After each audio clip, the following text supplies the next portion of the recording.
Hello, good morning सगळ्यांना. आणि इथं कुंकू वगैरे सगळा भरून घेणार आहे डब्यात. जो आणून ठेवलेला आहे एक्स्ट्रा तो पाकिटमध्येच होता. आता त्याला म्हटलं स्टोअर करून ठेवू व्यवस्थित, म्हणजे जेणेकरून पॅक राहील वर्षभराला व्यवस्थित, म्हणजे नेहमी वापरताना वगैरे पॅक राहिला की आपलं टेन्शन नाही. चला, आणि आजचा दिवस तुम्हाला खूप खूप छान जाऊ दे. शुभ सकाळ सगळ्यांना, मंगळवारच्या खूप खूप शुभेच्छा. तर अशी माझी सुरुवात झालेली आहे सकाळची. आठवडाभर गावी गेलो होतो. गावची थोडीशी कामं होती, त्यामुळं आठवड्याभर गावी गेलो होतो. गावी कामं वगैरे सगळी आवरली आणि खूप थंडी वगैरे होती. कसं गवत वगैरे वाढलेलं होतं, त्यामुळं काही रात्रीच्या वेळेस थोडंसं वस्तीला ह्यांच्या आत्याच्या घरी वगैरे गेलो होतो. आणि तीही आली होती आमच्या इकडं. थोडं म्हटलं 1-2 दिवस ठेवून घ्यायचं म्हणून ठरलं होतं, पण त्यांची तब्येत कसं काही कामानिमित्त आम्हाला बाहेर जावं लागत होतं आणि तिला तिथं एकटीला पण ठेवू शकत नव्हतो शेडवर. त्याच्यामुळं म्हटलं चला, सोडली तिला गावात. आणि मग कामं जी आहेत ती आम्ही दिवसभर करत होतो, असं चालू होतं. आणि आता कसं इकडं आल्यानंतर परत इकडं एवढा पसारा झाला होता, म्हणजे थोडंसं म्हणजे सिद्धेशला पण लोड होत होतं त्याचं जेवण, आणि त्याची कामं करून येऊन तो विश्रांती घेणं हे त्याचं चालू होतं आणि लोड होतं. आणि चला तर मग आता मी माझं काम करते. इकडं आल्यावर थोडंसं म्हणजे रोजच्या ह्याच्यातून पण बेडशीट वगैरे सगळ्या बदलायच्या होत्या. बेडशीट वगैरे सगळ्या बदलल्या, उशी कवर्स वगैरे सगळे बदलले. आणि आता म्हटलं सुरुवात करू आपल्या सकाळच्या कामाला. चला तर मग. आणि बरंच काही बरं वाईट घटना घडत असतात. म्हणजे ज्यावेळेला गावी गेलो होतो त्यावेळेला तो जो बाहेर पेस होता, म्हणजे एरिया होता शेतातला, तिथं जुना जो खड्डा होता, म्हणजे ह्याने दुसऱ्याला घरा बांधण्यासाठी भरीला दिला होता तो, त्याच्यातली माती. आणि हे काही गोष्टी मला माहिती नव्हत्या. नंतर मला मुलाने सांगितलं की असं असं मम्मी असं पप्पाने दिलेलं आहे म्हणून. आणि ते कसं, काही लोक फायदा घेतात, पण त्या गोष्टी आपल्याला स्वतःला पण नुकसानमध्ये यायची वेळ येते ह्या अशा घडामोडीमुळं. आणि कसं शेडच्या समोरच असल्यामुळं तो खड्डा म्हटलं मोजवून घेऊया, म्हणून मग तो मोजवून घेतला खड्डा. म्हटलं कसं होतं आपल्या ज्या वास्तूसमोर किंवा ह्याच्यासमोर वगैरे खड्डा असू नये, म्हणून म्हटलं चला तो भरून घेऊ खड्डा. आणि तो भरून घेतला मग खड्डा. आणि खूप उशीर झाला होता त्या दिवशीच दुपारी. बहिणीच्या मुलाचं बारसं पण होतं, पण कसं आम्हाला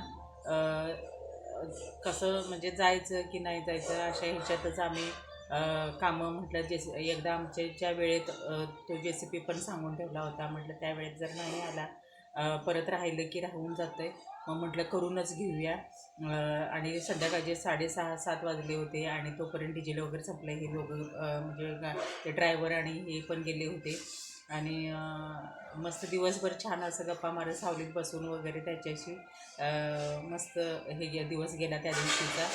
आणि हे दिवसभर त्या JCPच्या पाठीमागं म्हणजे चालू होतं की म्हणजे कुठल्या साईडला कुठं कसं टाकायचं वगैरे हे आमचं चालू होतं.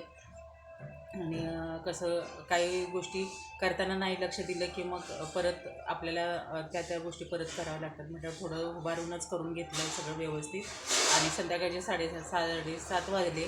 सगळं म्हणजे आंघोळ वगैरे सगळं आवरून मग पुन्हा आम्ही संध्याकाळी बारशाला गेलो.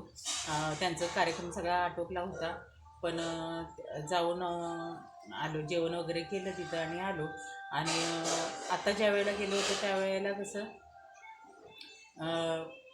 ज्या बहिणींना म्हणजे सासरे माझे वारल्यानंतर बहिणींना बोलवून, म्हणजे त्यांच्या बहिणींना बोलवून हे करावं लागतं, म्हणजे त्यांचं गोडतोंड करून वगैरे हे करावं लागतं, आहेर वगैरे करावं लागतो. माझ्या कानावर पडलं होतं.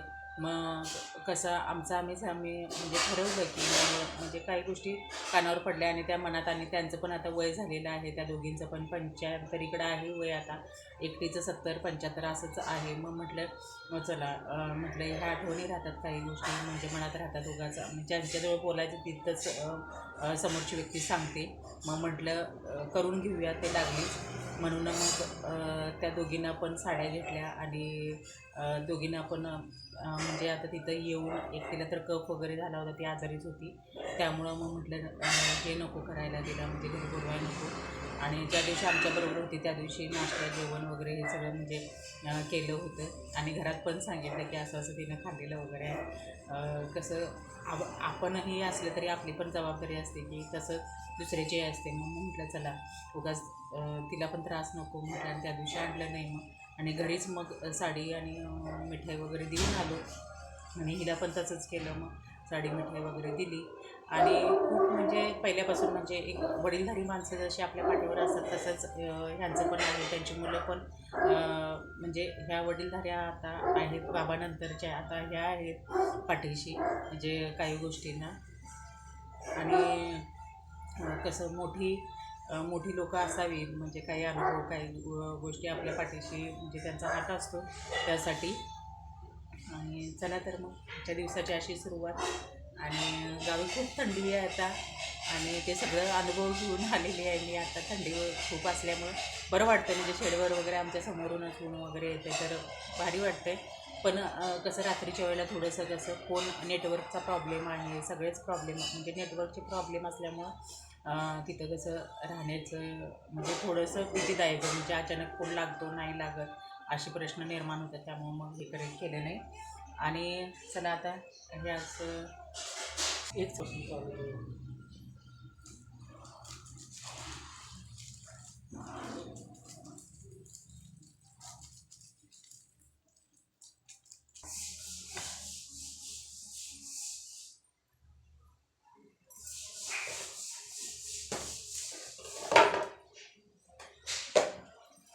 इकडं येते का तिथलं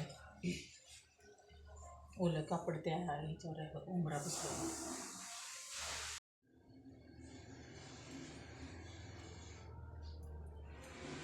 हे असे दागिने आहेत देवीचे जे लक्ष्मीपूजनला वगैरे घालते मी. खास देवीसाठी घेतलेले आहेत.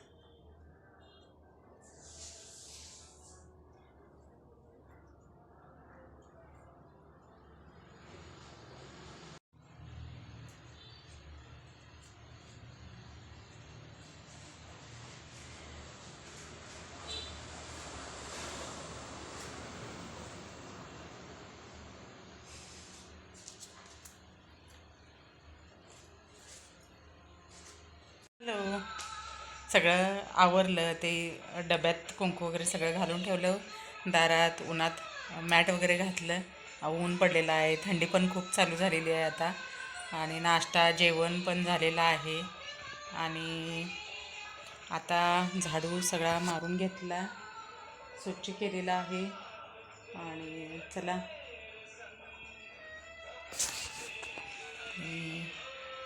आता माझा वेळ कसा घालवायचा हा प्रयत्न चालू आहे सध्या. कसं मुलं लहान असले की सतत आपल्या आजूबाजूला असतात. पण तिथून पुढचा वेळ आपण चांगल्या गोष्टीत कसा गुंतवायचा असं चालू आहे. मी साड्यांचं चालू केलेलं आहे. आणि तरी मी टाकलेलं आहे जे चॅनल सुरुवात केलेलं आहे त्या चॅनेलवर नक्की बघा जाऊन. भागीरथी कलेक्शन म्हणून चॅनेल ओपन केलेलं आहे. त्याला नक्की सबस्क्राईब करा. आणि तुम्हाला 8 ते 10 दिवसातच ते साडी ऑर्डरप्रमाणे येऊन पोच होतील. ऑर्डर केल्यानंतर जो स्क्रीनवरती ते नंबर दिलेला आहे आणि त्या नंबरवर तुम्ही साडी ते मागवू शकता. एक नंबर क्वालिटी आहे. काही क्वालिटीमध्ये फरक नाही काही नाही. एकदम मस्त असे साडी आहेत. कारण डायरेक्ट माल इथं पोच होतो माझ्याकडे. त्यामुळं एक नंबर माल आहे. नक्की घेऊन बघा. तुम्हाला नक्की चांगला अनुभव होईल. आणि एकदम रिटेल भावापेक्षाही खूप कमी दरामध्ये तुम्हाला मिळणार आहे तुमच्यापर्यंत.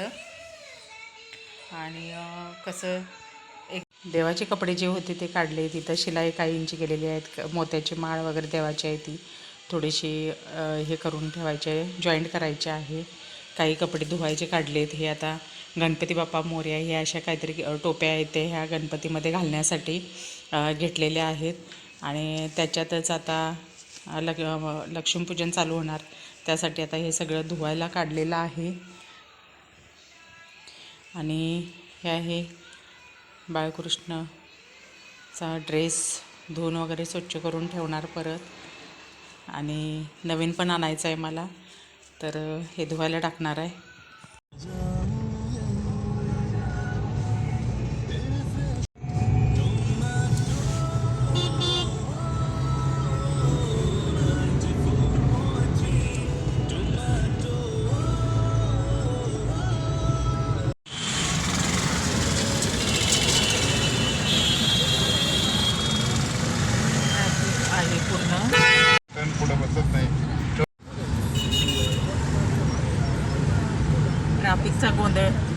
हे ट्रॉफिक सगळे इकडनं फिरवलंय ना या बोगद्याखालचं.